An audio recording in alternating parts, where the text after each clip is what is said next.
So we're going to go ahead and start the Planning Commission meeting of October 19th, 2023. Can I have the roll call, please? Bella, Here. Jansen, Here. Newton, Here. Chair Swift, Oops, here, sorry.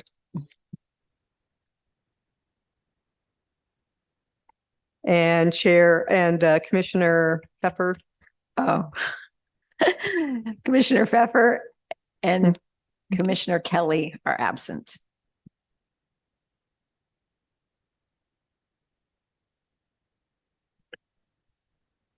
Can I have approval of the agenda or any changes to the agenda? Motion to approve the agenda. I'll second. Okay, I'll call roll. Bella, Aye. Jansen, Aye. Newton, Aye. Chair Swift. Aye. So I'm going to read the meeting protocol. The chair shall maintain order at the meetings in accordance with Robert's Rules of Order, and the commission has a responsibility to be a model of respectful behavior in order to encourage community participation and citizen input at commission meetings. The commission and the audience are expected to refrain from using profane language and/or ridiculing the character or motive of commission members, staff, or members of the public, and to maintain the standards of tolerance and civility. For public comments on non-agenda items, anyone who wishes to address the Planning Commission on matters not on the agenda, but within the jurisdiction of the Planning Commission, must do so by email, in person, or via Zoom in the manner described above in the agenda. Presentations will be limited to 3 minutes or as otherwise established by the Planning Commission Chair.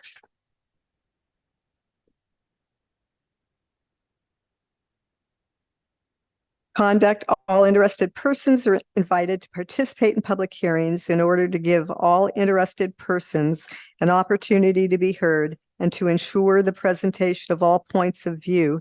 Members of the audience should limit their presentation to 3 minutes, provide their comments by email, state their views and concerns succinctly, and submit any new documents to the planning staff first, directly or via email at lneal@townoffairfax.org to be entered into the record.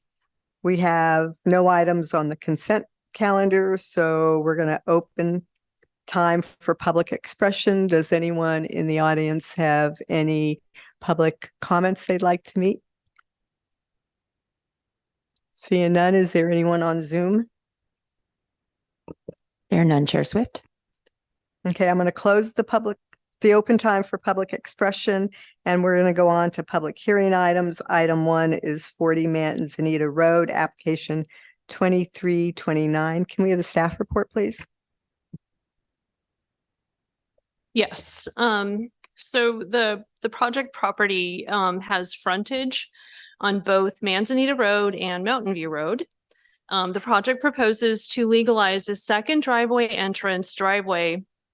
and uncovered parking area constructed off of the property's Mountain View Road frontage. Town code prohibits residential property from having more than one driveway entrance on the same street frontage unless the property is used for multiple housing. Therefore, the project needs approval of a variance from the Planning Commission for the second driveway entrance.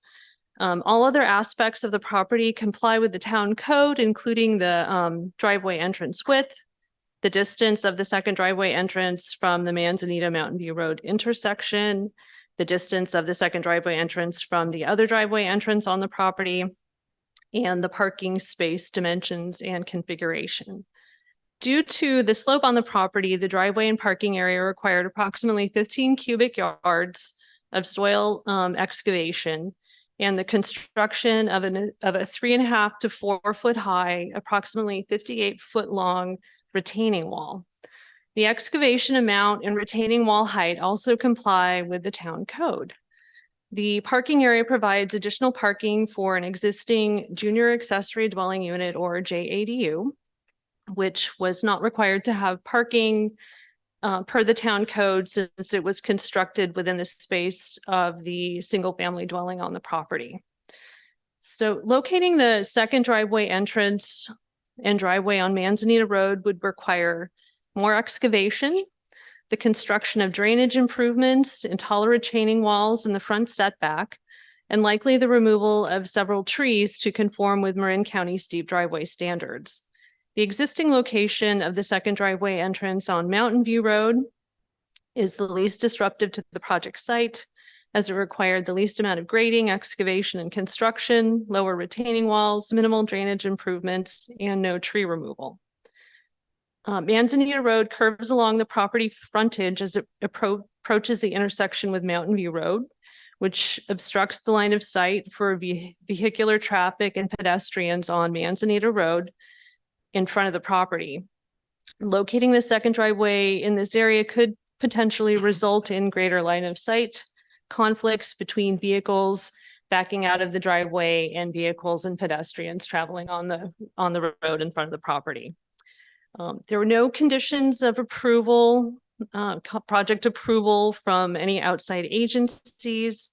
The town public works director did condition the project approval with the requirement that the first 10 feet of the driveway be paved to reduce the amount of gravel that could accumulate in the public right of way and cause damage to Mountain View Road.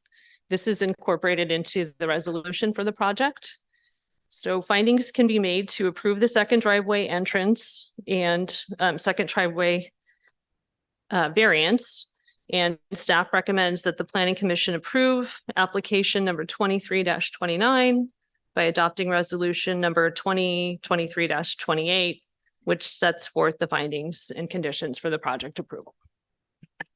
Thank you. Does the commission have any questions for staff, Robert? Yeah, I have one question. I did not see any written responses from any of the neighbors. Is that correct? Correct. Thank you. Any other questions from the commission? Yeah, I have a couple. The construction conditions are just for the paving element that we're requiring for the driveway. Is that right? I'm sorry, I couldn't understand you. What did you say? We have conditions for construction identified in the draft resolution. And I'm just wondering if those are, they're solely for the purpose of paving a portion of the driveway, is that correct? Correct. Okay. And it wasn't clear to me. Can you just tell me those stairs that you see in the photo that have been paved over or not paved over, but they used to lead to a path that crossed where the driveway has been constructed. And now I take it there's another pathway that goes around from the top of those stairs on that photograph in the staff report. Are you referring to the photograph that shows the front? Yeah, the front of the property with the stairway. Yeah. Yeah. So I think the applicant could probably better address that question. Okay. All right. Thank you. Okay, I have a couple questions. Sorry. This parcel came to us in September of 2022 as a 50% remodel with the same owner and the same architect. And part of that was identifying that the garage and the parking were sufficient because there's a garage on Mountain View and a driveway up there. So a couple questions related to that. The retaining wall that I see now, was that a part of that or was that there at that time? Because I guess my question is, it seems we're coming after the fact to look at this versus being a part of that original application for consideration of a second driveway. And I'm just trying to get a sense of the history of that and the process. Okay, so back in September, the applicant had a 50% remodel, and part of that included a JADU that was to be built inside the house. And at that time, they did not propose any parking for the JADU because they weren't required to provide it since it's part of the existing primary residence. But I think the applicant could probably better explain why he's come forward at this time and is proposing the new parking and the driveway. Okay. Those are all the questions that I had. If the applicant would like to come forward and have any comments you wanted to make, and then if we have any questions for you. Yep.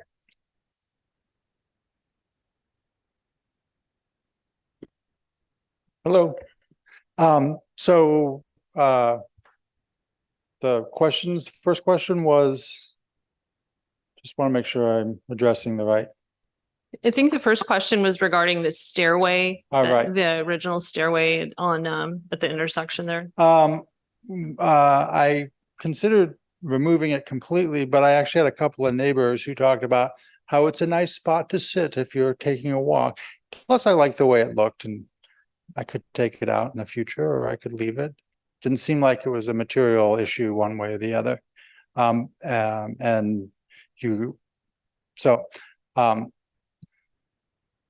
It is kind of interesting. So, and then when it would have been really smart for us to include the parking in the first process, and then we wouldn't be here right now. But we didn't really realize the sort of relation. The JADU is in the lower level. The entrance to the JADU is down below. Our son lives in it. And it seemed to make a lot more sense to create parking down below. Plus, I could use the fill, the 15 yards of material that we needed to take out of there. We were able to use up above to fill the sort of moat that used to have between the house and the patio. So there were a couple of things. One is it satisfied a need we didn't realize before, and the other was we could actually use the material on site. So we did it. And when was the retaining wall put in that I see there with the cement bags? I don't remember the exact date, so I'm not sure, but yeah, it would seem like a very expedient way to address the grade change there. So, we went ahead and did it. It allowed us to do it very quickly, and that was important. Do any commissioners have questions? Yeah, I have to ask. On the drawing, it says permit issued 05/10/2023. So how is that possible? Your drawings, the drawings that show the current built driveway. I don't have the drawings in front of me, so I'm not sure. Drawing A1.4, issue permit date 05/10/2023. Then revised 09/2023. So that's just the old drawing? No, that cannot be because it's 23. So I don't understand the dating. And of course, the question is, why did you build it before going for permits? I mean, I have to ask that question. Well, It's odd. when you're engaged in a project and you're buried in it, it's my house, I'm doing the work. Sometimes you get caught up in the process of executing the project, and it seemed like a pretty simple thing. It didn't seem like it was anything that would cause an issue. There's no parking along Mountain View, along that section of Mountain View. We're not taking parking away from any of the neighbors. As a matter of fact, all the neighbors are very excited that we're providing more off-street parking. So it seemed like a slam dunk for the community. We're not taking any parking that was there in that location, and we are taking cars off of needing to park in that area. So it just, get kind of caught up in things and you just get Okay. it done. Sure, understood. Thank you. Any other questions for the applicant? Commissioner Newton? I did, thank you.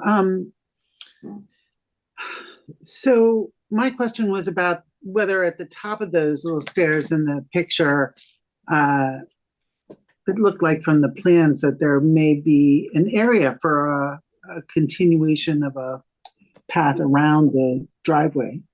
Am I mistaken? Is it just sort of a dead end at the top of the stairs? It's a dead end. Yeah. Okay. Yeah. Okay, yeah, no, very interesting. Thank you. You're welcome.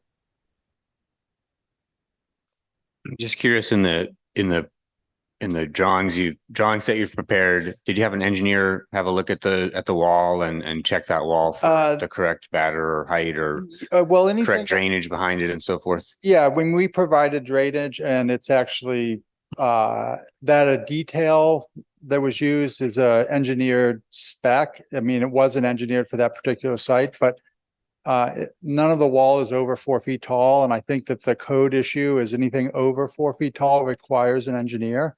So I think we actually did a stronger wall than would necessarily be required. There's rebar in the wall, there's drainage in the wall. I think it's very effective and stable. Just a question so the typical process would be someone wants to add a driveway, they put together a drawing set, or this comes after, okay, okay. Any other questions for the applicant? Thank you. Thank you. Oh, can you push the button? Thanks. So I'm going to open this up for public comment. Does anyone have public comment on this application? No one in the room? Does anyone on Zoom? There are no hands on Zoom. Okay, then I'm going to close public comment on this application and bring it back to the commission for discussion. I can start. A part that is unfortunate comes after the fact. I don't see a problem with it. I think to look at the findings that we have here, I think this, trying to put it in a manner that would not need a variance would make it worse, not better, make it more complicated. You'd have to start digging into the hill. So the location seems obvious and a good location, and it's an odd piece of property with the road driving around and all the slopes. So I think that makes total sense. So I would be willing to approve that with the condition that the gravel is pushed back a little bit. Any other discussion? I have some comments, but go ahead. Yeah, just could you walk me through the typical process for that? So someone would prepare a drawing set and then our city engineer would review it, particularly for a retaining wall, even of that height? No, I can run you through okay, that. thank So you. if someone came to the front counter and said they wanted to put in a second driveway on a sloped lot, right? We would tell them, well, that needs an exception from you're limited to one driveway. And then we would give them the planning application, which would tell them that you have to show any retaining walls, and you have to show the proposed grades and the existing grade. And then it would have been presented to you or to the council if it was, it used to go to the council. We just recently shifted the control of approving these to you guys, right? And so you would have heard it and acted on it before the grading occurred and before the retaining wall went in. And do we have a city engineer who reviews technical, grading, geotechnical kind of stuff? If the project is like a large project, like a new house or a 50% remodel, or if they're excavating 100 cubic yards or more, that would have been reviewed by the town engineer prior to your hearing it. But when it's a small amount of excavation like this, we leave that engineering review to the building permit stage if you guys approve it. So it does get reviewed by an engineer. They take a look at it. Cool. Yeah, I think that's my only concern. I admire your, spirit of just getting it done. I certainly wish that you had pursued the process. It's not great to set a precedent for building stuff, excavating into hills around Fairfax without at least having an engineer kind of review things. So that's just my concern, is that hopefully it's structurally sound and doesn't impact runoff or sedimentation or your neighbors down the hill or anything like that. So, but if it looks like it's well built and underneath that 100 cubic yards, then great. Let's go for it. Yeah. So I have a couple of questions and comments on this. Questions for staff. I don't recall seeing a retaining wall like that before. I may have, but when I went out and No. looked, the bags were already, some of the bags I saw were already ripped.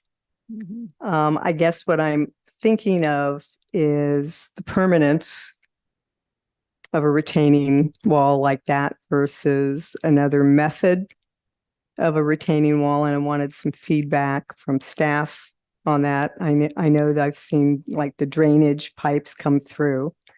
Yeah. But I'm a little So concerned. retaining walls that are 4 feet or less in height, I think don't require a building permit. And I'm pretty sure this one's less than this 4 feet or less in height. So if this wall, if parking had been put on top of the wall and it was going to be carrying a load of vehicles, then it would have had to be engineered, but it's just holding up that hillside like that. And So 4 feet or less can be made out of, I think you should ask Anything. the applicant to address that because it's not, I'm not exactly sure what that is. Are they like old concrete filled? It was yellow. The bags were yellow when it first went in. And now they've turned white. And I'm not exactly sure what they're filled with. Those actually are meant, you buy them from Shamrock, and you specifically get those bags with concrete in them because those bags don't have any writing on them. So as the paper deteriorates, you're not left with writing that's imprinted on the concrete. So it's actually designed to be installed in that way. I don't know if So it's basically a concrete block wall. exactly. And the nice thing about those bags is they allow for following the grade much better than a rigid block does. So they can kind of conform to what's there. I could have just done what they call, where they just take, you just lean the wall over and you just take rocks and set them up. And that would have satisfied, this is much more sturdy than just a block wall because there's rebar actually in it. I don't know if you've ever, there's a footpath in San Anselmo where they have a wall like that, that the creek, San Anselmo Creek goes by, that's probably 20 feet tall and goes right down into the creek.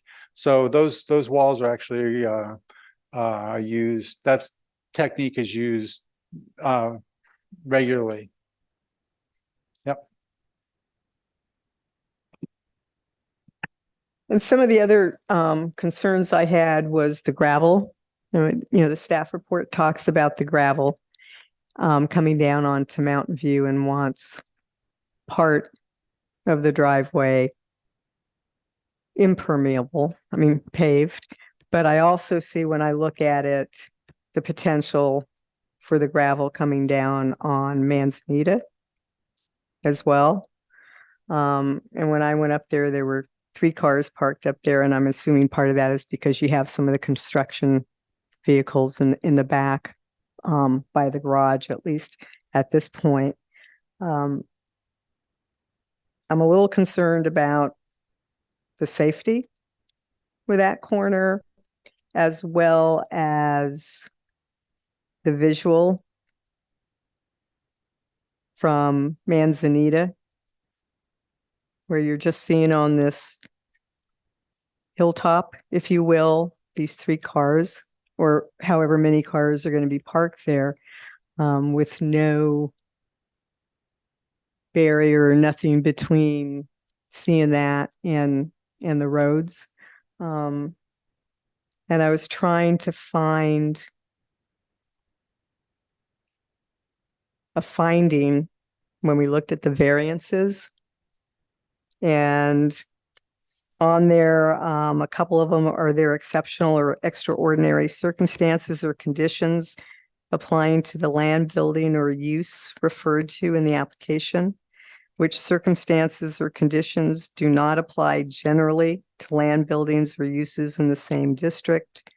And then C was the granting of the application will not, under the circumstance of the particular case, materially affect adversely the health or safety of persons residing or working in the neighborhood of the property of the applicant, and will not, under the circumstances of the particular case, be materially detrimental to the public welfare, injurious to property or improvements in the neighborhood. So I was just having, especially with, the first one, some difficulty in for this, in finding of the findings to do the variance for this one. I don't know how the rest of the commission feels about that.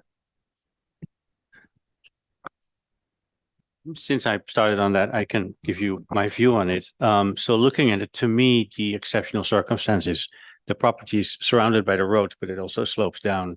So the only other logical place you could probably do it is from Manzanita Road, but then you start digging into the hillside significantly more. So that does not make it better in any sense. I think from a safety standpoint, it's interesting. It's because it is so visible. I think you have a very good view from if you drive around there, what is happening. But yes, you do see the cars. That is a good observation, but that actually provides the safety. So, but that first finding to me is because the unusual grading and size of the lot and how it wraps around. And of course, where the existing buildings are that you don't want to move. So to me, that was acceptable. The intervention on the lot itself, it's extremely minimal, right? A 4 feet wall is basically landscaping. So it's roughly the only thing that's happening here is that the area is graded to 2%, so a car can be parked on it. It's a very minimal intervention to the hillside itself. Whether we like parked cars, that's another story. But I think it's good that the unit has its own parking.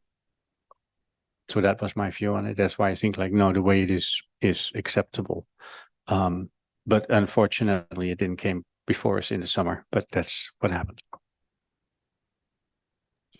Go ahead. I just want to jump in and agree with Commissioner Jansen about the safety question, and I wouldn't, necessarily want to see any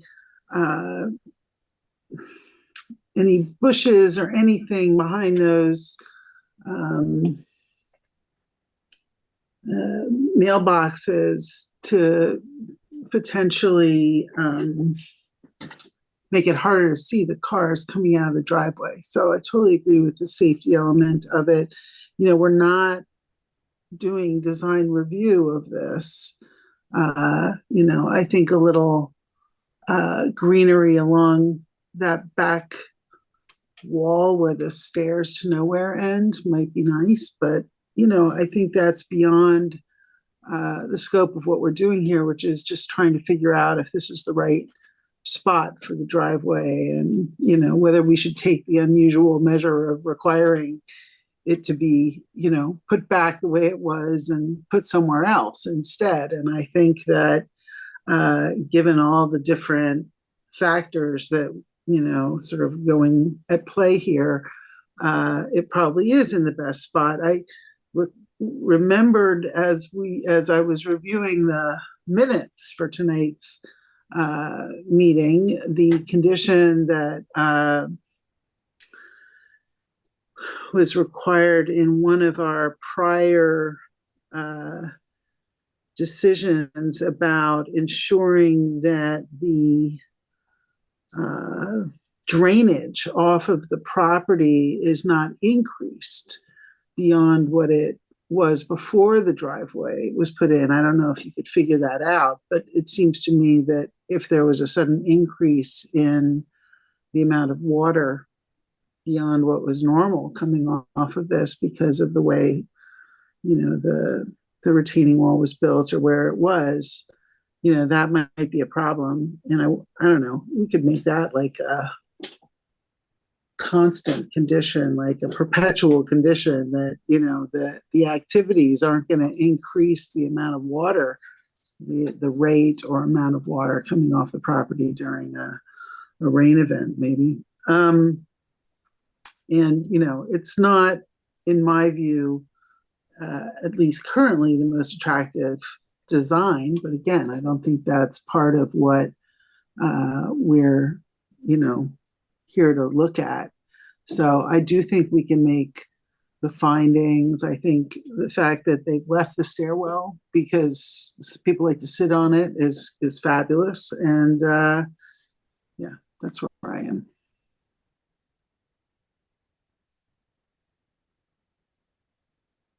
Two more thoughts. One is that I think one of the benefits is not having those likely additional cars on the street, which we talked about a couple of sessions ago, which would maybe block fire access and passage through. So that's a benefit.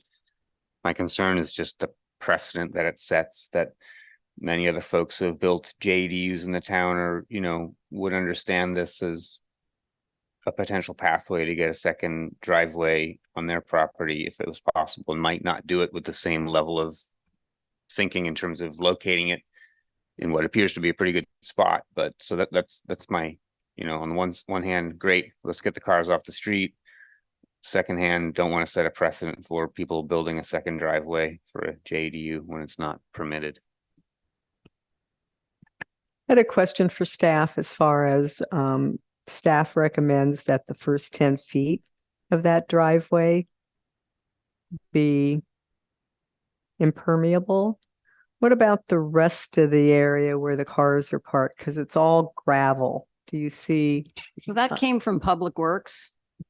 Because gravel, people driving off and on gravel, it breaks down the edge of the road. And so the 10 feet has been in effect through a number of Public Works directors. I don't know how they came up with 10 feet, but that's how much pavement they want. Or something graded that's not gonna, you know, I guess you could use the pressed concrete, the pressed gravel, what's that stuff called? I forget what it's called now.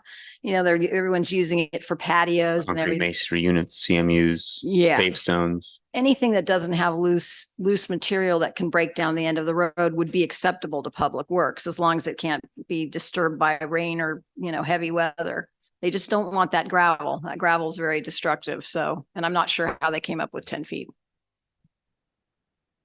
So one other question for commissioners. Do you think that the 10 feet in that area is sufficient to, or would you want to see the entire driveway? I would take the recommendation from Public Works. Okay. Yeah, yeah. All right. And I maybe just to follow up, the precedent is important, but the way I look at it, you know, I'm thinking about it. If this would have come before us, before it was built, would I approve it or not? And that's where my yes answer comes from. And I will look at everyone again. So if somebody builds something without a permit and I look at it as if it is new, if I don't like it, I would vote against it, which means I have to tear it down. So it's not encouraging to do that. It's pretty risky if you build something without a permit. It's unfortunate, but go ahead. Yeah, I just want to jump on to what you're saying, because what I heard Commissioner Bella say is it wouldn't be allowed, and the other parking spots for the JDU. And that's not how I read the JDU requirements for parking. They aren't required to have the parking. It's not that they're not allowed to have the parking. It's that they're not required to have it. And I think there's a difference there that makes a great deal of difference in terms of whether or not we encourage people to create more off-street parking in Fairfax.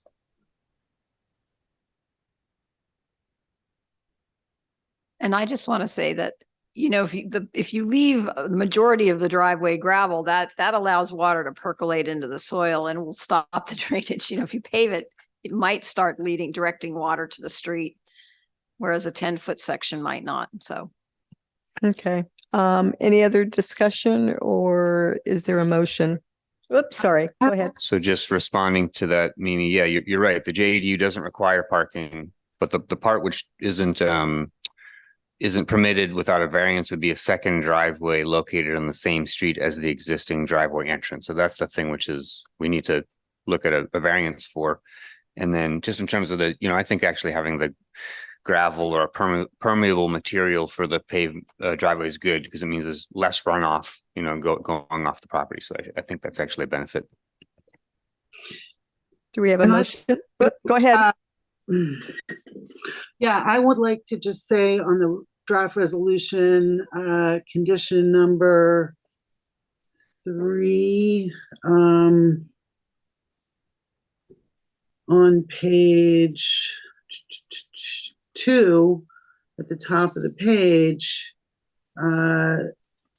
talks about the existing conditions versus the use of manzanita, and I just don't think it's strong enough about the finding that this location is actually safer than where our requirements to not have it on the same street would otherwise have put it, right? Am I getting that right? Kara? Linda? Saying beef up the finding. It says the proposed location of the second driveway entrance would not be anticipated to create any greater impact on traffic flow and safety at the intersection of Manzanita Road and Mountain Road than the existing conditions.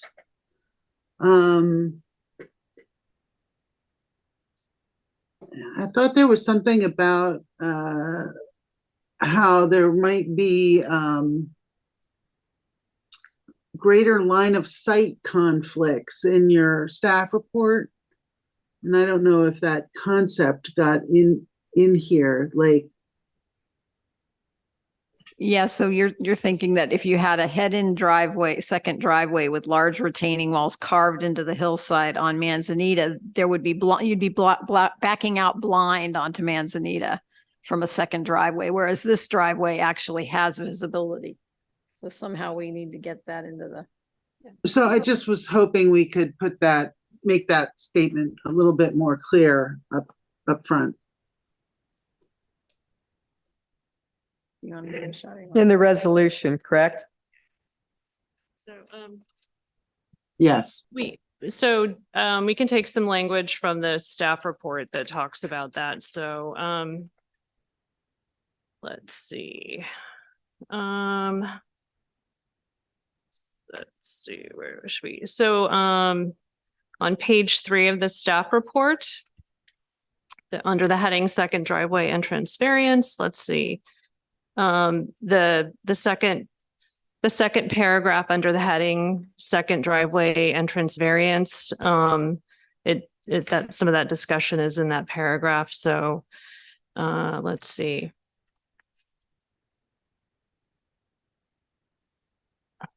Right. Oh, no, sorry. It's the third paragraph. Let's see. So we could just take the language from the staff report on page 3. It's the third paragraph under the second driveway entrance variance.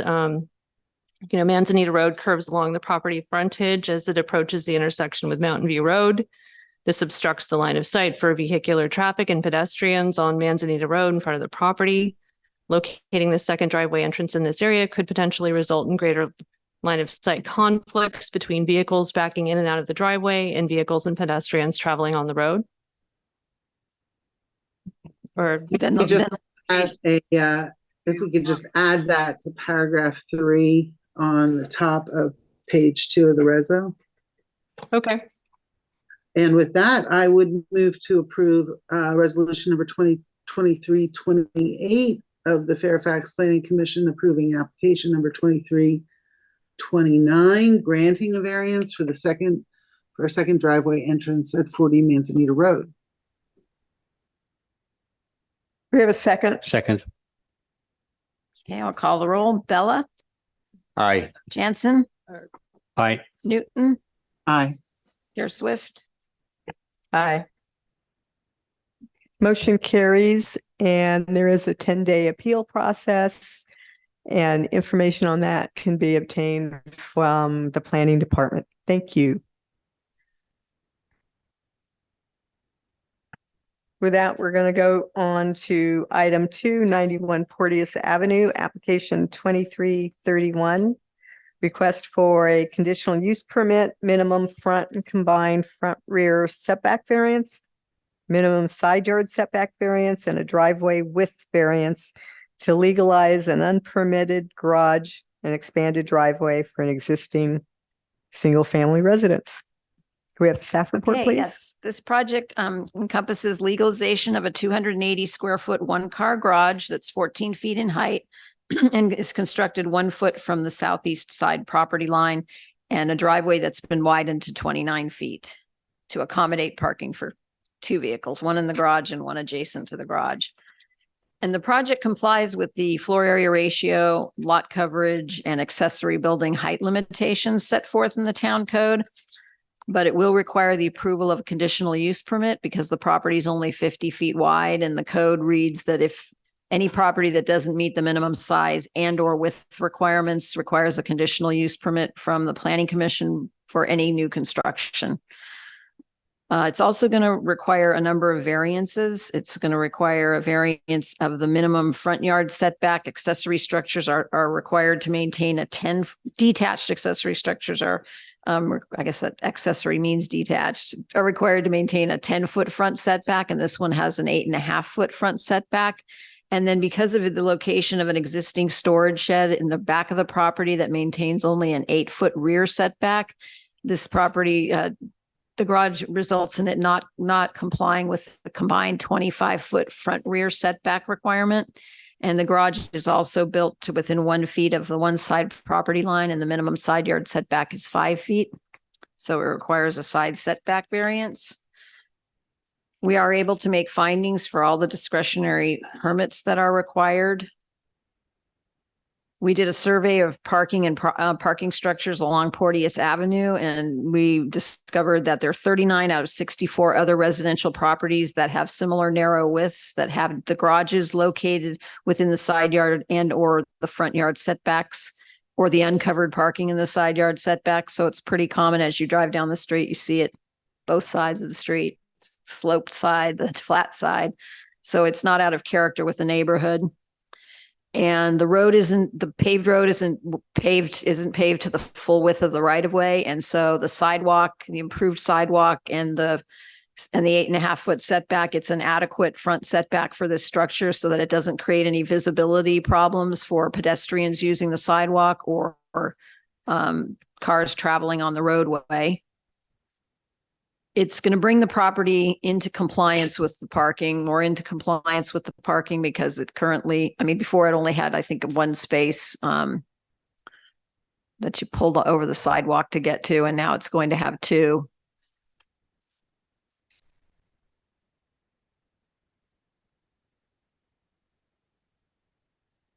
If he was to comply with the required setbacks, this is a 104-year-old house.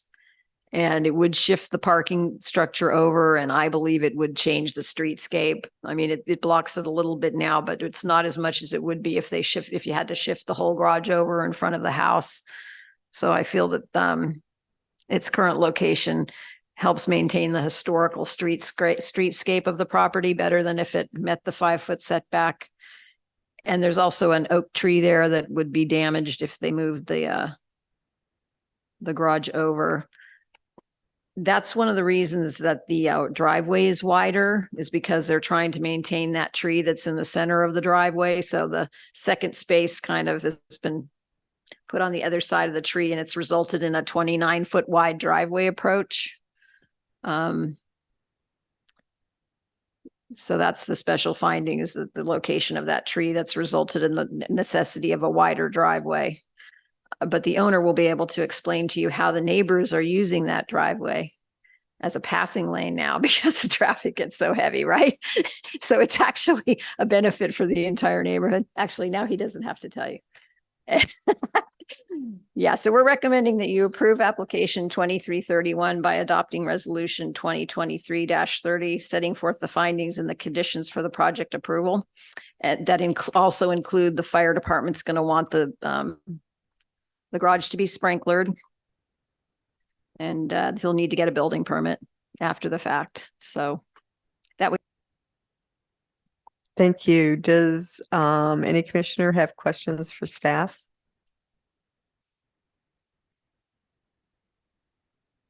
Commissioner Newton?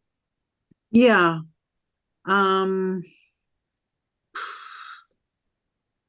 Smoke detectors and carbon monoxide alarms, address numbers. We just require that for everything? No, yes, the fire, so the fire department puts forth every condition that properties are supposed to be complying with anyway, whether it has to do with the project or not. Right now, people are supposed to have smoke detectors. They're supposed to have carbon monoxide. So they just repeat that in all of their reports. I think it's a way, a lot of people don't put up they don't have the numbers lit, for the address. And so it's just their extra attempt to try to get people to meet the minimum requirements that are really in place right now anyway, whether you do a project or not. So following along with Commissioner Newton's question, do we know if that garage will require a sprinkler? Yes, it will. Okay. Yeah. Did I not put that in here? Oh, I'm back. Yes.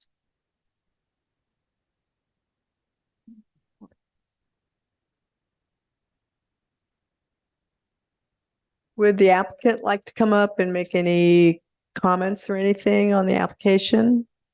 Don't have to if you don't want to. Nope. Anyone on the commission have questions for the applicant? Nope. Then I'm going to open this up to public comment. Does anyone in the audience have any public comment on this? Is anyone on Zoom? There are no hands on Zoom, Chair Swift.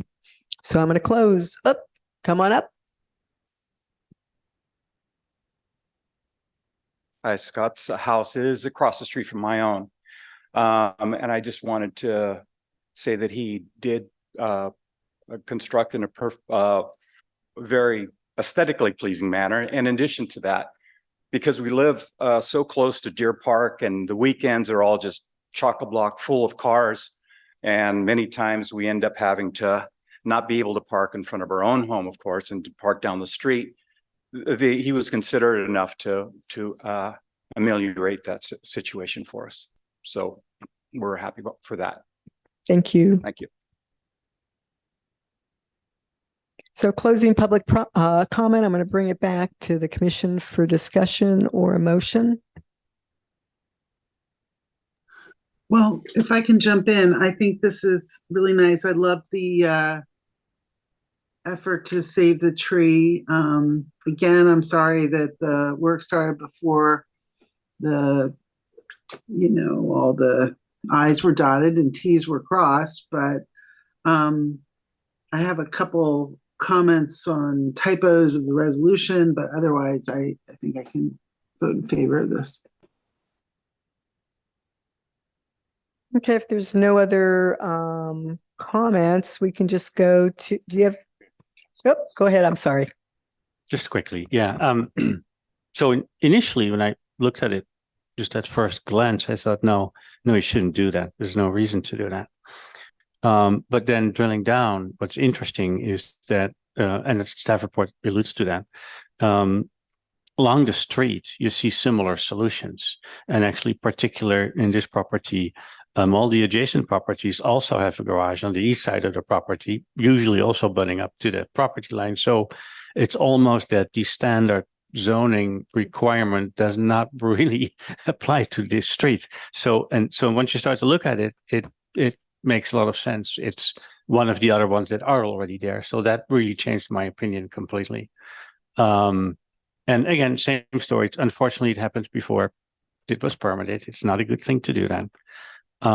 But I would have approved it for the same reason. So that's why I'm been willing to approve that. I guess we got to look at the typos, but it's my 2 cents. Commissioner Newton, do you want to go through Yeah. your, Just to, on the first whereas clause, there's a dangling letter O at the end of the line. And then on condition 4B, in the middle of page 3, there's, I think, some missing language that maybe Linda, you could just fill in. can we hold on for a second, just to let staff know that the air conditioner is great, but it's dripping on the table. Yeah, condensation line's missing. It's getting wet here. Can we turn it off?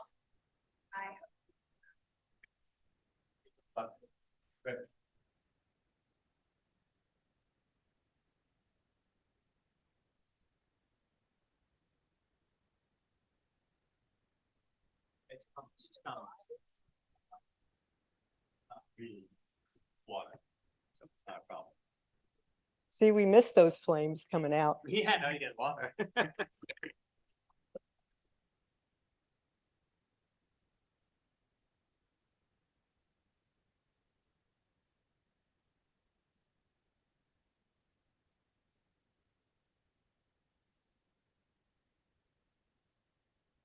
That's on your side. Yeah. Oh, thanks.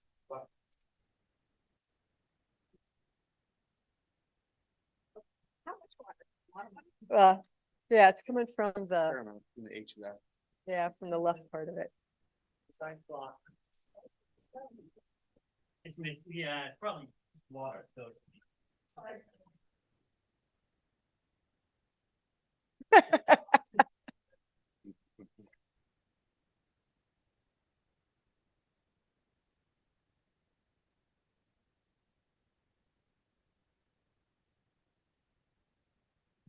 So you were saying, Commissioner Newton? Yes, I see that I did somehow that it's supposed to say staff's supposed to verify that okay, the planning department shall field check the completed project to verify that all the planning commission conditions have been complied with prior to the building permit final inspection. And can you remind me where you are on that? I'm on page 3, 4B, condition 4B. Okay. Anything else? No. With those corrections, do we have a motion?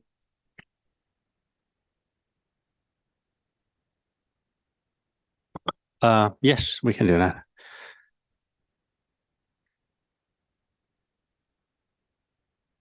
Let me make sure. Yes, I'd like to make a motion to approve resolution number 2023-30. Resolution from the Fairfax Planning Commission approving application number 23-31 for the conditional use permit, minimum front and combined front rear setback variance, minimum side yard setback variance, and a driveway width variance to legalize a 280 square foot garage and expanded driveway at 91 Porteous Avenue with the corrections as indicated by Commissioner Newton. Do you have a second? Second. Bella, Aye. Jansen, Aye. Newton, Aye.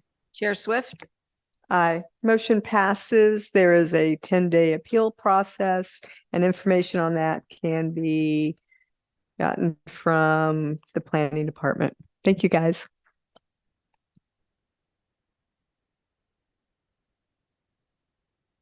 With that, we'll go on to application 3, Okay. our Comcast cabinets. Yes.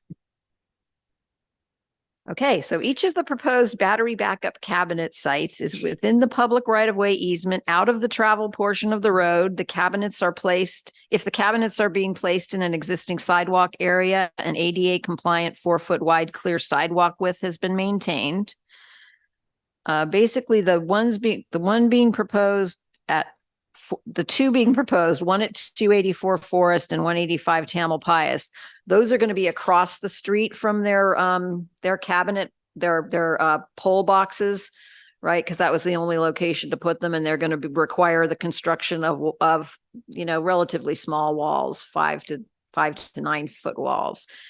The one on Cypress is the one that ran into the little problem last week where PG&E put up a new pole and put a new guide wire right where the box was supposed to go and left the old guide wire up. I've added a condition in the resolution that be worked out between Comcast, the neighbor at 16 Cypress, and AT&T, if they have to involve AT&T, to either remove the original guide wire and put the box there, or find another location that's suitable for everyone before we issue the encroachment permit from the Public Works Department to actually install it. That's similar to the condition we put on 20 Willow, and that's been worked out. So they have an approved location. And the cabinets that are at 1738 Sir Francis Drake and 1 Shemron, there are no poles. The battery backup and the power source are currently in these green enclosures that sit on the ground. Right. In order to approve an encroachment permit, the Planning Commission has to be able to find that they're being proposed in portions of the public right-of-way not being used for vehicular or pedestrian travel. And they are revocable. So if you do approve the encroachment permits and the town ever needs to remove the cabinets to widen the road or to fix a failing hillside, we have the authority to do that. Am I forgetting anything? No. So we're recommending that you approve the proposed 5 locations. I'll repeat the addresses again. Move to approve application 2330 by adopting resolution 2023-29, setting forth the findings and the conditions for granting the requested encroachment permits for the 5 Comcast battery backup sites at 16 Cypress Drive, 284 Forest Avenue, 185 Tamalpais Road, 1738 Sir Francis Drake Boulevard, and 1 Shemron Court. And that would conclude my report. Oh, and just this is being required by the CPUC, that they put in 72 battery backups capable of running their system for 72 hours in case of an emergency. Thank you. Any questions for staff? Yeah, so this is it's backup for fiber, for Wi-Fi, internet, telephone. Is that right? For multiple customers for each box? Is that For Comcast, yes. Comcast, okay. And we have attached an attachment that talks about, about how many customers it's serving. Yeah. I think it was. And how did 2,000. Comcast negotiate the locations of these it's all in public right of way? Yeah, and there it's the location of these battery backups. Right now, there is a battery backup. They're on the telephone poles and small boxes. So that's what's dictating the location of these new battery backups, is that they have to be close to the power source, which already exists on the poles. And they can explain it in a little more detail, but it's expensive and time consuming to try to negotiate moving the original boxes somewhere else. So it's not very efficient. So they're trying to locate them next to the existing boxes that have the existing battery backup that I think is 24 hours, not 72. And that wasn't sufficient in some of the disasters we've had, or, the problems we've had. People were without power for 4 days and it just wasn't working out. We had all kinds of people in the entryway at town hall charging their phones and their toothbrushes and stuff. It was not a pleasant experience for anybody. Thank you. So Willow's not before us. Willow Avenue. No, Willow, Right, yeah. understand, Yeah. but kind of a general question I would have for you for Willow, how long would that take? But what I'm also kind of seeing with some of these is that they're going to be going just like Willow's across from where the pole is. And 2 of these will be the same. So do we have any concerns? And I don't know how long it takes to do that, because I don't think any of the ones we have so far, we've had to go under the road. I don't think. But do we have any concerns with winter coming up? any of that with doing that I kind of don't. construction? I don't, and Public Works, they Okay. issue these street opening permits to do this kind of stuff all year long. So it's not the kind of thing that gets stopped, I mean, they might not do it on a day that it's raining, but they're able to fix broken water lines and things all year round and to dig up the road. Okay, I think that's the only question I had for staff. I'll have questions for the applicants. Does anyone else have questions for staff? Okay, if you all would like to come on up.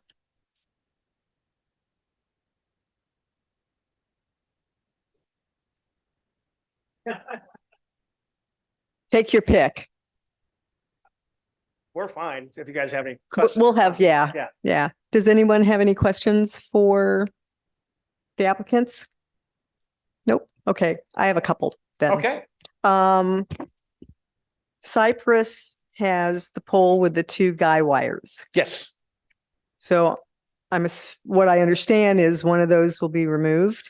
that should be correct. What happened looked like, but we call in our industry a pole change out. The pole owner replaced an old pole that was probably out of spec.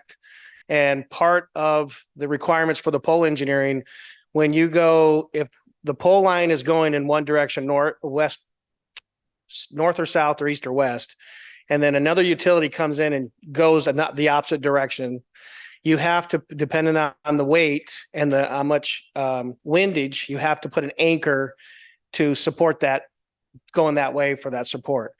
And what PG&E did is they removed their original anchor and put their anchor, and then there's another anchor there for the other utilities, AT&T and Comcast, most likely. I couldn't tell from the picture, but I have reached out to my local construction team here to inform them that, hey, there's a pole change out.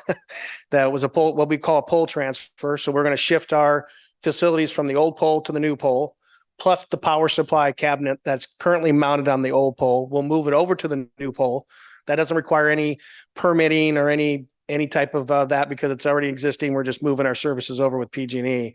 But we will check with the pole engineering where that new anchor, if that was ours, could we attach to the existing PG&E one, which is pretty common, or do we have to put one right near there or in a different direction within that footage? So I'm checking into that, and until we get that rectified, I'll continue to work with staff and Public Works to figure out where we will put the cabinet. The cabinet was proposed in that area. We'll probably have to shift it over a little bit. And it sounds like there's not a lot of opposition from the homeowners in that area. But we want to work that out before we do anything on that piece. So it's possible that both of those guy wires will stay there then? One will go, but All right. the way it goes depends on the pole engineering. Okay. And all right. and they were, if you look at the original picture, if you took a Google Earth from a couple, 3 years ago, you will see two coming down, and they're either attached or they're right next to each other in the ground. But there are two separate guide wires, which is pretty common in our industry because each utility has to have their own depending on the weight and the pole engineering. Okay, so and we won't know until you look further into that. How Correct. long And that's just all of that will take. Yeah, and that just took, All right. I mean, we just found out about the pole. PG&E's notification process is not the best. And sometimes we just, I know, shocker. So. Okay.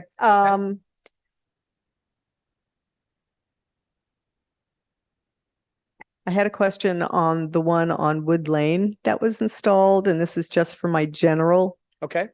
information. And then I'm going to have some questions on the Shemran location. So and I could be, You're going to have to forgive me too. I didn't prepare. So. that's all right.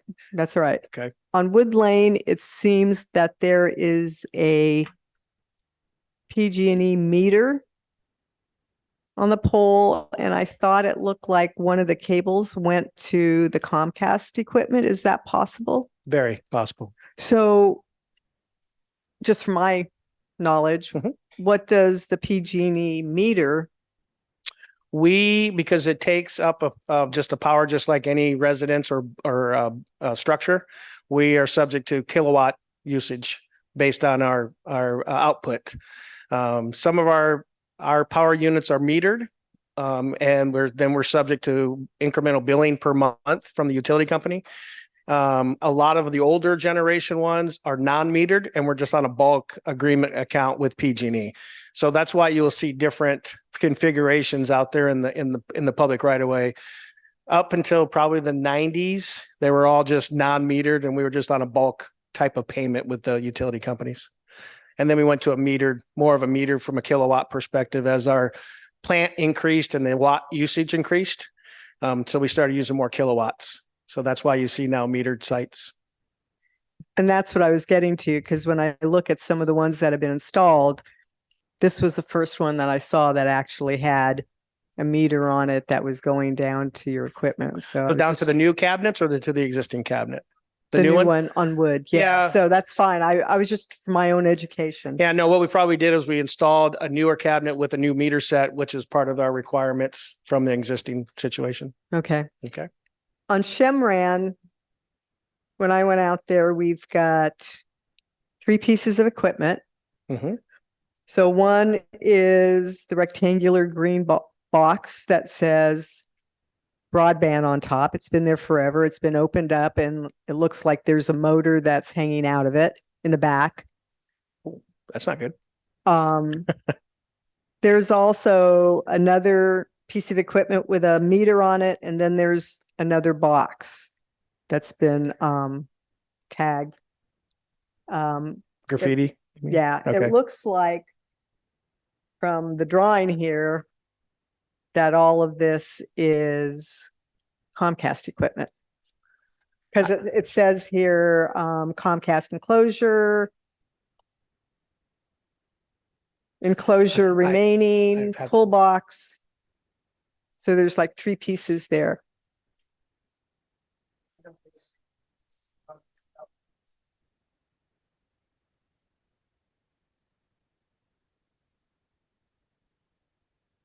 I didn't bring my cheaters either. So in the picture in the upper left, there is a green, what we call a pedestal, the above ground, looks like a plastic cover. And then the gray power supply cabinet behind that. Is that what you're talking about? If I'm looking at the right picture? Well, there's Oh, then I see the third one, that metered section right there. a meter, then there's the gray box that's been tagged, then Right. there's the green rectangular box. Yeah, so the green rectangular box is most likely ours. That's Okay, our- with the motor out the back. Well, I'll have to have that checked. It's probably not a motor, but it's what we call a node Okay. and it's just probably because those pedestal covers are plastic and they're subject to expansion and contraction with the heat. They're not very UL friendly, so they get changed out a lot. So we can certainly have that replaced Okay. and make sure it's safe for the public. We don't want kids or anybody poking in there. There's no high voltage or anything, but obviously we don't want no damage or any type of vandalism. So it seems that all 3 of those pieces of equipment are going to stay there. I know the green above ground pedestal, the green one we were just talking about, and the gray cabinet. Yes, the third one with the meter, I'd have to take a better look at it Okay. to understand if that's ours. Because we don't have apparatuses like that. It's separate from the cabinets. They'd be attached to it. But it is interesting how it's a standalone meter. So I'd have to take a better look at that for you. Okay. And and the cabinets are identified to be placed along the sidewalk, if you will, if you're looking straight on that equipment to the left. Yeah, 20 some feet away, right? Yeah. Yeah. So one of the questions I have is, can that be moved closer to where all this other stuff is? Our cabinets? Yeah. I would have to check to see why we proposed that, but Okay. we certainly could. But that would be our preference. So I guess, yeah, okay. yeah. There may be versus the some offsets. proliferation of all this Absolutely. that's out there. Yeah. There might be some offset we were trying to adhere to. We just have to check with staff and Public Works and see what's going Yeah, on. and I don't know size, I mean, the space and all, but if it's something that could be moved closer Mhm.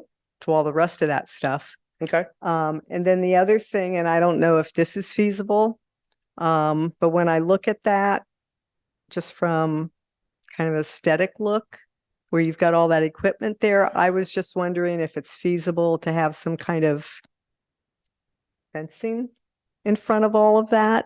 I don't know.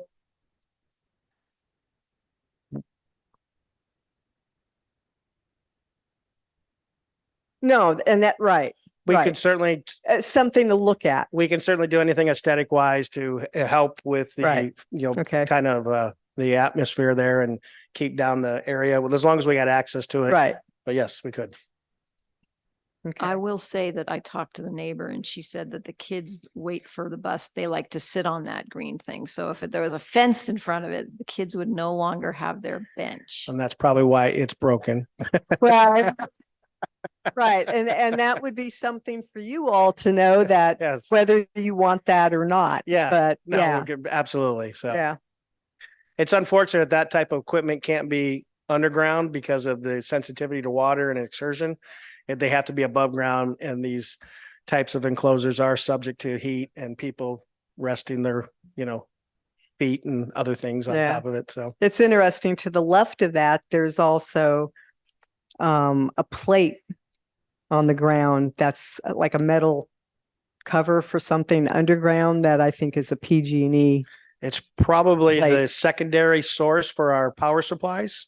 So what we have to do is when we do, just like in a building, you have to have a step down transformer. And most likely that's the secondary location for PG&E for our access to bring in our 220 service Okay. into that power cabinet. But that would probably be PG&E's lid. Okay.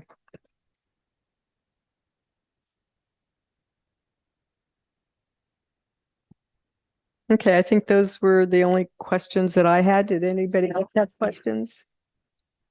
Thank you, guys. Thank you. So I'm going to open this up to public comments in the room. Seeing none, I'm going to bring it back. And any public comments on Zoom? I do have someone waiting to comment online. Please go ahead. Dane, please go ahead. Great. Hey, good evening. Thank you. Yeah, this is Dane Patnoff. I'm the property owner for 16 Cypress Drive. We just found out about this project kind of by chance. Just talking with my neighbor, and then I was able to connect with Linda about it in time to participate here tonight. But yeah, we would like to discuss the location with Comcast.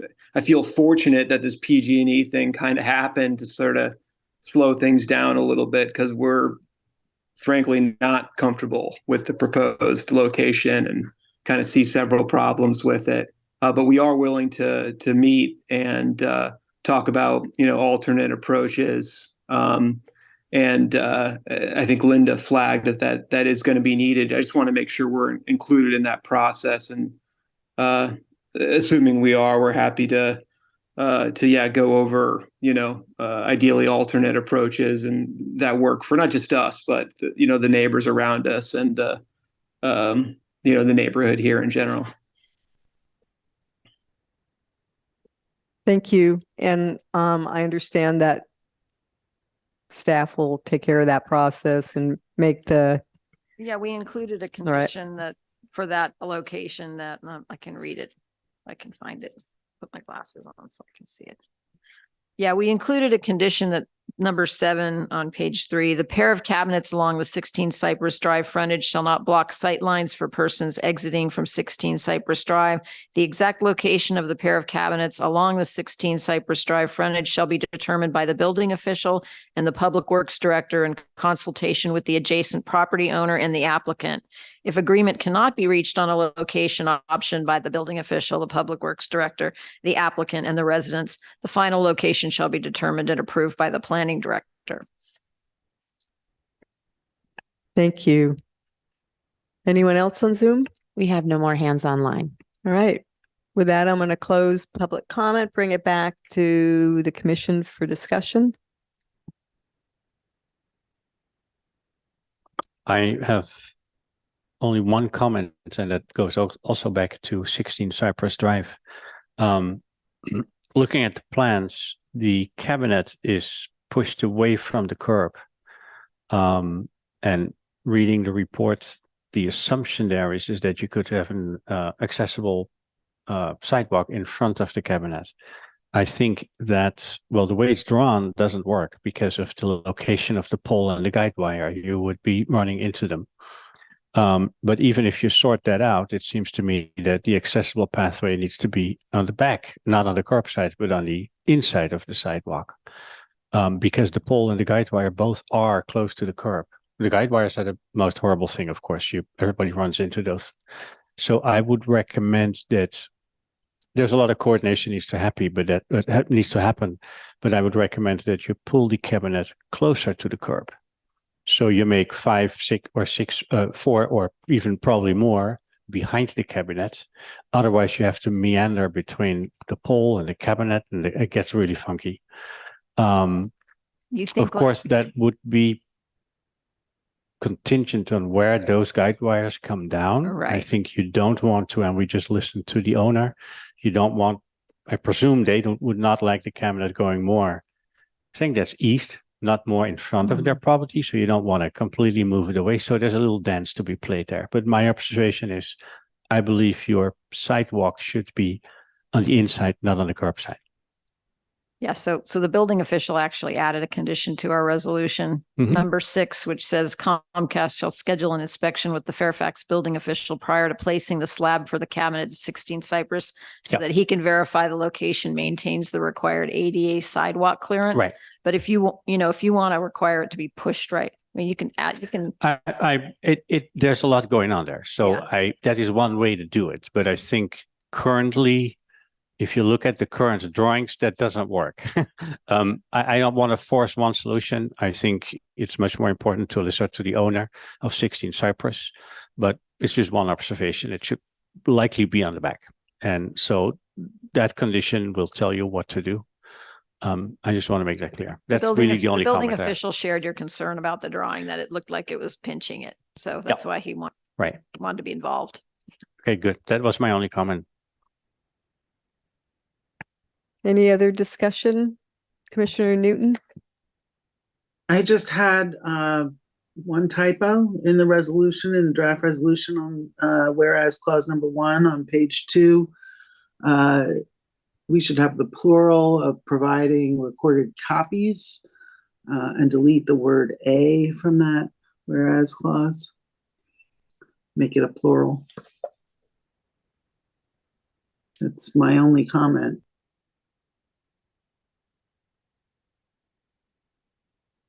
Any other comments?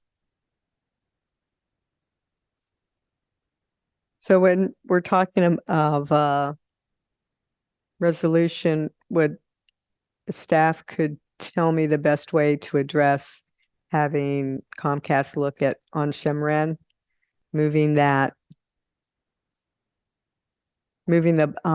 cabinet closer, and then also the potential of putting some kind of fencing or something in front, if they could just explore both I of think you those. can, I think, so we're doing one resolution for all the locations. So you can just add an 8 and say that the cabinet on Sir Francis Drake Boulevard behind 1 Shemran Court shall be located as close to the existing equipment as possible.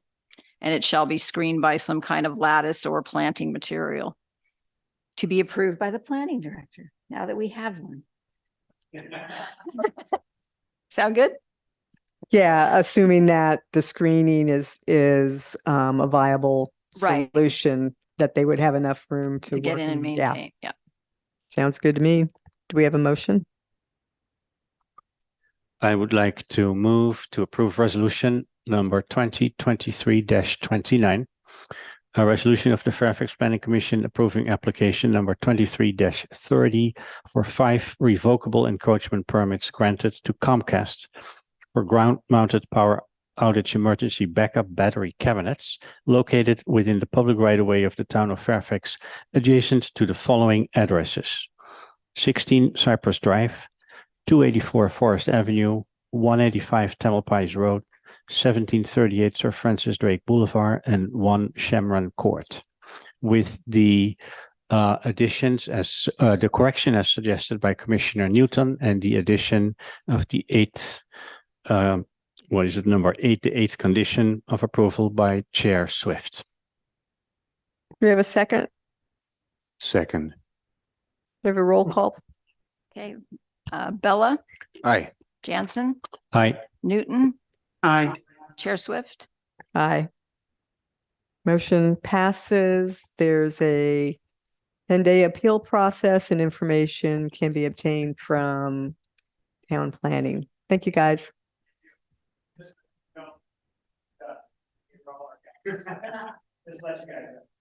Sure. You guys working with you. Yeah. Yeah, we will. Okay.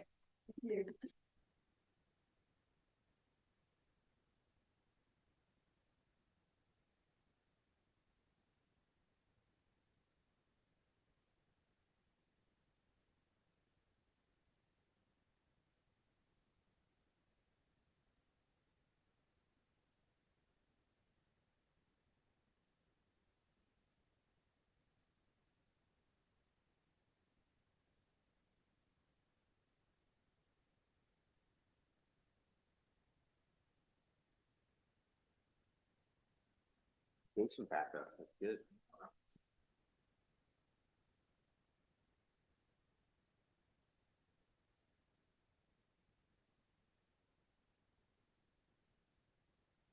So there are no discussion items, so we're going to go on to the minutes of the August 17th and September 14th Planning Commission meetings. Any corrections? Yeah, I just have one correction on the August 17th minutes. Commissioners present, Bella is spelled with 2 L's. It's just 1 L, Bela. As much as I appreciate being called beautiful woman. It's actually Bela. That's all that is. Bela, Hungarian. Any other corrections for either August 17th or the other one? Do we have a motion? Motion to approve the commission meeting minutes. Let me see. There's 2 of them. That's not the motion. Is it? No, but no, of course not. Meeting minutes, Thursday, August 17th and Thursday, September 14th, both 2023. Second. With the added correction of Commissioner Bella's Spelling. Yes. of his name, I would second. Thank you for that. Roll call, please. Bela, Aye. Jansen, Aye.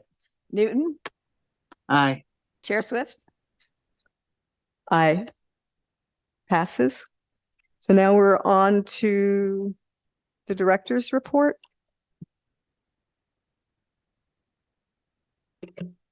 Oops, I'm sorry. yeah, there's- Commissioner comments and requests, but I think what I'd do is do the planning director's report and then go to commissioner comments and requests.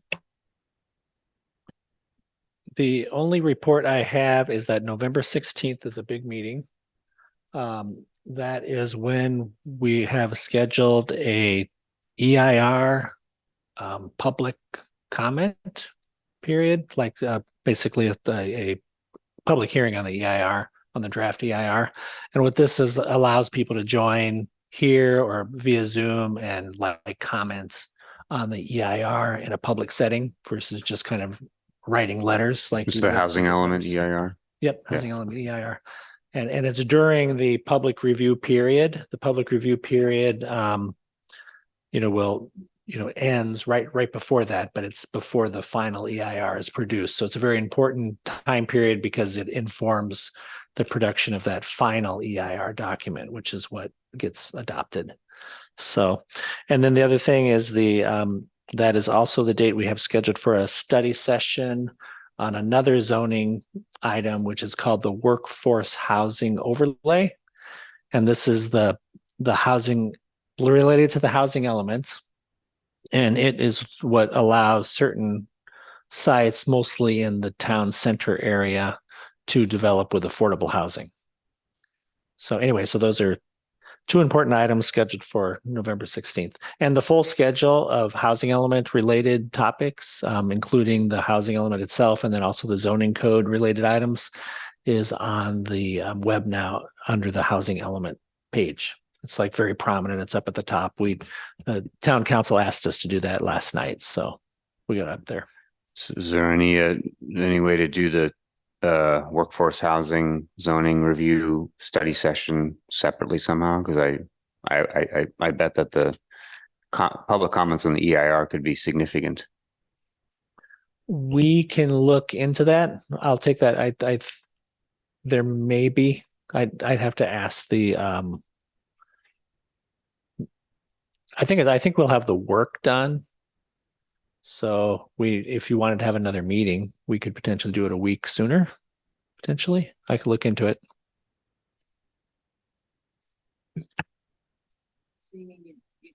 So the November 16th is a special meeting, correct? And then the following week is our regular meeting.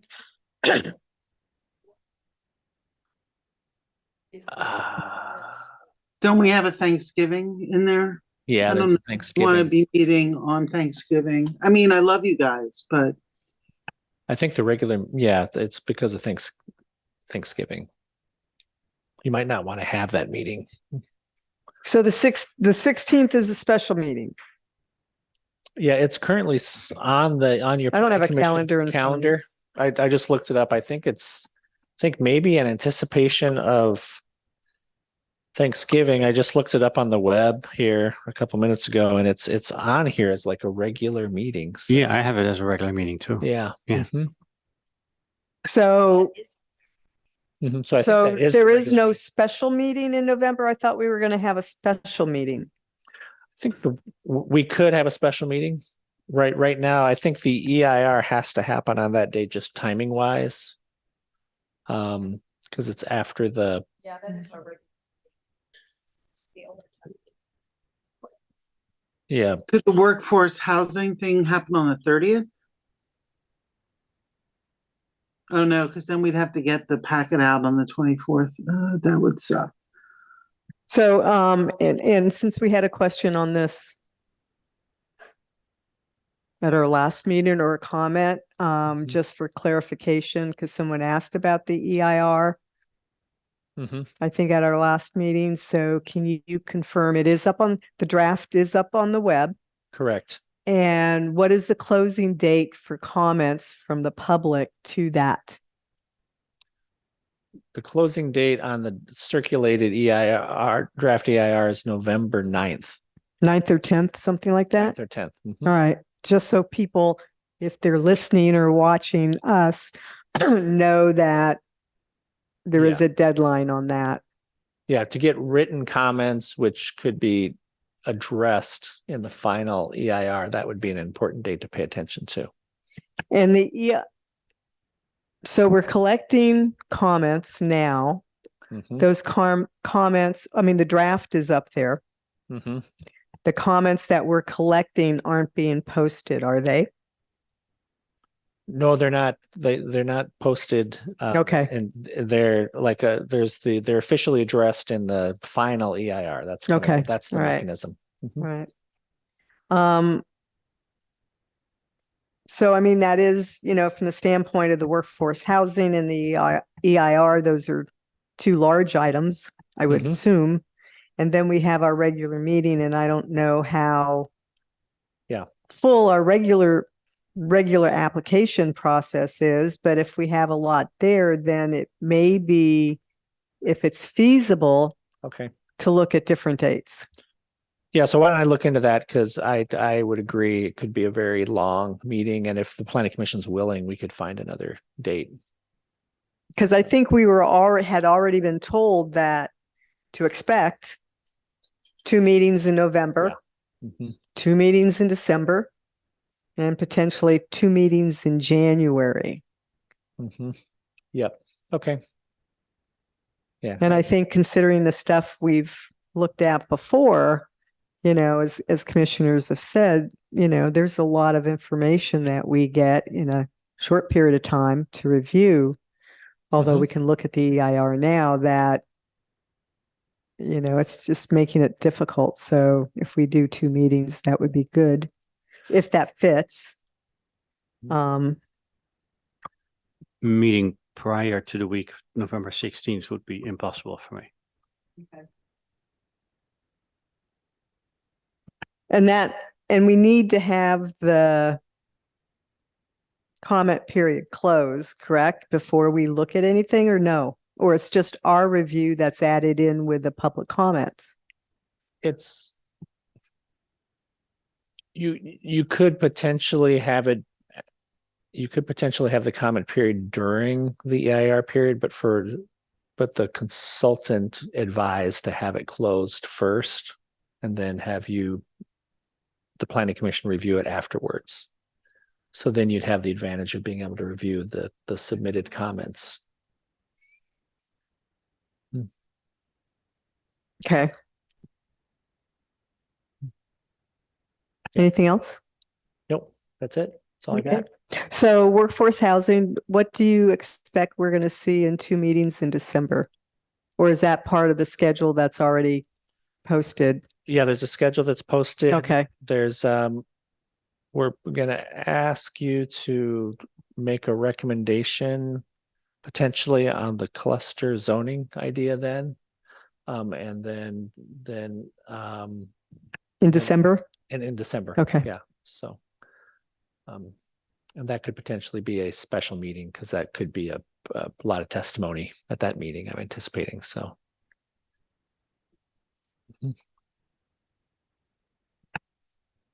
and I don't know if I haven't looked, the PowerPoint you had for the September 21st meeting. I think you had a PowerPoint, if that was uploaded to the web. I can double check. I can't remember. I can double check. I think the intent is to have those uploaded after the meetings, Okay. but All right. I can double check, make sure those are up. All right. So, yeah. Okay. And then another question, and I've kind of been out of pocket for most of this afternoon. I looked at, and I haven't reviewed all of the council meeting, but I did look briefly at the staff report Mhm. for all of the administrative zoning changes, Mhm. and sent you an email on that Mhm. earlier today, that it looked like what we had talked about with definitions of open space when we Mhm. reviewed it weren't carried over to what the council had before them as a part of that packet. And I know there's so much, and we were talking about open space with clustered zoning and, in a different meeting. And I don't know, that's as far as I got with kind of looking at what the council got. But I did review our meeting when we went over all those changes, the video of it. And I think what was captured for the council meeting was not what we had recommended. Okay. And what you had said that had been changed before it came to us. So I don't know kind of a process of how we can make that change, and if we can, into what's before the council, or we need to look at those things Yeah, after this process is over, to make some of those corrections that, with everything that's going on, we may be missing. Yeah, I think that if it's like an error that was made, then we can do it before the second reading. But if it's just a miscommunication and we didn't quite get it right and the council didn't get the full story at the first reading, then we'd have to kind of do a redo. But I think there may be an opportunity because one of the big concerns with the cluster zoning is, and we shouldn't be deliberating on this too much, but one of the big concerns with the cluster zoning is open space. So I think we could like just have that be one of the big topics when we talk about that. It's just, okay, here's all the ways that we have open space in the code. Here's, wildland, kind of hillside open space. Here's like active open space. Here's passive open space. Here's private open space. And we could kind of talk about that all together and how it's dealt with within the code. And then we could probably include that as part of the whole zoning code update package. Just kind of dividing that up into all the different categories. Potentially, because I think, what I looked at was before our meeting, we had changed. We had deleted those interior spaces from the definition of open space, but those were then carried over to the council meeting. Yep. That they weren't taken out. And I think that's kind of from our definition standpoint and the community's interest in open space, that we need to make sure that that's correct going forward. Okay. Any commissioner questions, comments? I have a request, which is that the planning director reach out to the open space committee in advance of their meeting, I think on Monday or Tuesday of next week, and see if they need any information about the clustering, to answer any questions they may have. Susan Pascal Burns is the chair of the open space committee. Jack Judkins spoke at the last meeting when we talked about the clustering. He's also on the open space committee, as is Mike Ardito. If you need anybody's contact information, you can reach out to me and I can give it to you. Thanks. Okay. Yeah, that's a good thought. I can reach out to them. Anything else? If not, we have a motion to adjourn. Motion to adjourn. Second.